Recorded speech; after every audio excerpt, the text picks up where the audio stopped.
पिछले 2-3 साल में सबसे ज्यादा राजनीतिक रोटी यहाँ सेकने की कोशिश की गई है जातीय जनगणना के नाम पर। नेताओं ने जिन्होंने जातीय जनगणना कराने की घोषणा की, 500 करोड़ रुपया बिहार सरकार का खर्च करके जातीय जनगणना कराया, उनके नियत कभी भी किसी जाति की मदद करने की नहीं थी। वो इस जातीय उन्माद को फैलाकर फिर से समाज में राजनीतिक रोटी सेकना चाहते थे। ऐसा इसलिए हम कह रहे हैं कि अब आपके सामने आंकड़े रख रहा हूं कि जातीय जनगणना में क्या निकल कर आया, और 2 बरस करीब 18 महीने हो गए जातीय जनगणना के। रिपोर्ट 2 अक्टूबर 2023 को प्रकाशित किया गया। 7 नवंबर 2023 को विधानसभा के पटल पर ये रिपोर्ट रखी गई और 22 नवंबर 2023 को नीतीश कुमार ने तब तेजस्वी यादव के साथ जो सरकार चला रहे थे मिलकर जातीय जनगणना के आधार पर 5 बड़ी घोषणाएं की। अब उनकी हकीकत आप देख लीजिए। जातीय जनगणना में सरकार ने ये माना कि 34% से ज्यादा लोग बिहार के गरीबी रेखा से नीचे आज भी रह रहे हैं।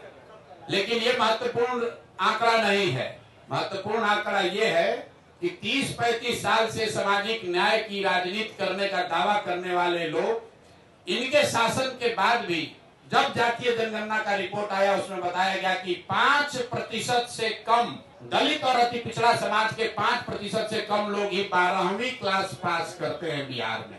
जिन लोगों ने रिपोर्ट बनवाया उन्होंने पढ़ा भी नहीं।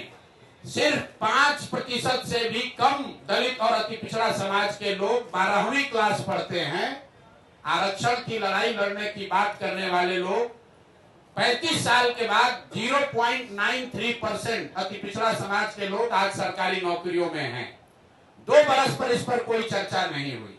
तो जब नीतीश कुमार ने 22 तारीख को इसकी घोषणा की कि इस रिपोर्ट के आलोक में हम लोग क्या क्या करेंगे, तो एक चर्चा उन्होंने की जिसकी आप लोगों ने भी जिसको फॉलोअप किया कि आरक्षण की सीमा को 50 से बढ़ाकर 65 या 75 किया जाएगा। इसका हम लोग रिकमेंडेशन केंद्र सरकार को भेज रहे हैं। तो मैं अब पहला मांग ये कर रहा हूं नीतीश कुमार से कि भैया केंद्र में भी तुम्हारी सरकार है और राज्य में भी तुम्हारी सरकार है और सामाजिक न्याय के आप पुरोधा भी हैं। तो अब आप बता दीजिए कि जो आपने केंद्र में आरक्षण बढ़ाने का मांग यहाँ लिखित भेजा था उस पर अभी स्थिति क्या है। सरकार ये बताए समाज को कि आपने आरक्षण बढ़ाने की जो मांग करी थी उस पर आज स्थिति क्या है, या आप उसको भूल गए, बेवकूफ बना रहे थे सबको। और तेजस्वी यादव भी बताएं कि विपक्ष के नेता होने के नाते उन्होंने इस पर अभी तक क्या किया है। लेकिन दूसरा जो महत्वपूर्ण बात है जिस पर कम चर्चा हुई, उस रिपोर्ट के आधार पर 22 नवंबर 2023 को नीतीश कुमार ने घोषणा की कि 94 लाख परिवारों को, जिसमें हर जाति के गरीब लोग शामिल हैं, 94 लाख परिवारों को रोजगार के सहायता के लिए 2 लाख रुपए प्रति परिवार 5 वर्षों में किस्त के आधार पर दिए जाएंगे। तो भैया 2 बरस का बजट हो गया। हम इंतजार कर रहे थे क्योंकि अगर पहले कहते तो ये लोग कहता कि अभी 5 बरस में कहें तब न होगा।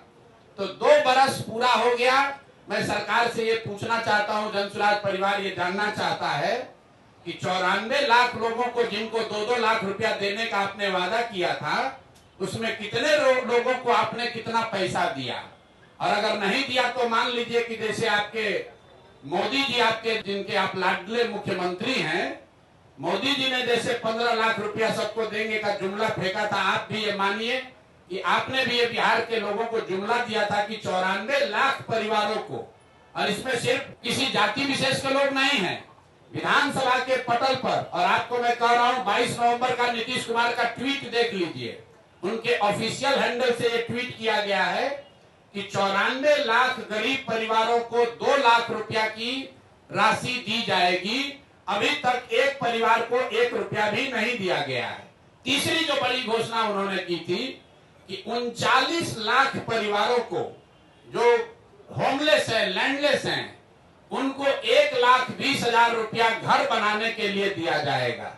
तो मैं तीसरी मांग ये कर रहा हूं कि जातीय जनगणना के नाम पर समाज को लड़ाने की जो योजना आपने बनाई थी वो तो कामयाब हुई नहीं। ये बता दो कि 39 लाख लोगों में से कितने लोगों को 1,20,000 रुपए की राशि दी गई है। तो जातीय जनगणना को लेकर मेरे 3 सवाल जन स्वराज के हैं।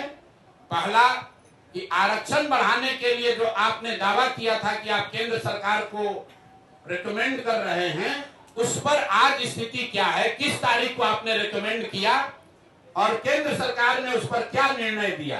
क्योंकि केंद्र में भी भाजपा और नीतीश की ही सरकार है, और अगर नहीं दिया तो प्रधानमंत्री अभी आ रहे 24 तारीख को, तो मधुबनी में प्रधानमंत्री को यह घोषणा करना चाहिए, जवाब देना चाहिए, क्योंकि जदयू के लोग भी भीड़ जुटाने में लगे हैं। सरकारी खर्चे पर डीएम सीडीपीओ से लेकर सारा प्रशासन लगा हुआ है, सरकारी खर्चे पर भीड़ जुटाई जा रही है, तो उसमें मोदी जी को और नीतीश जी को बताना चाहिए कि जातीय जनगणना के आधार पर आरक्षण बनाने के प्रस्ताव की स्थिति आज क्या है।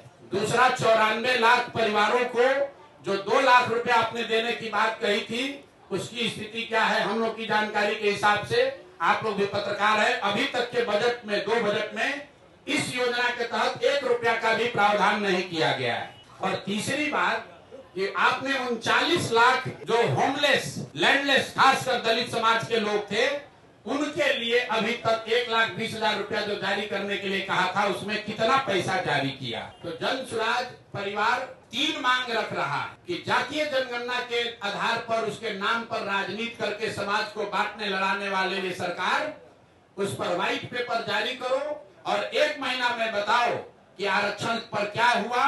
दूसरा, 94 लाख परिवारों को किस दिन 2 लाख रुपया दोगे, और 39 लाख होमलेस परिवारों को 1,20,000 रुपया कब दिया जाएगा?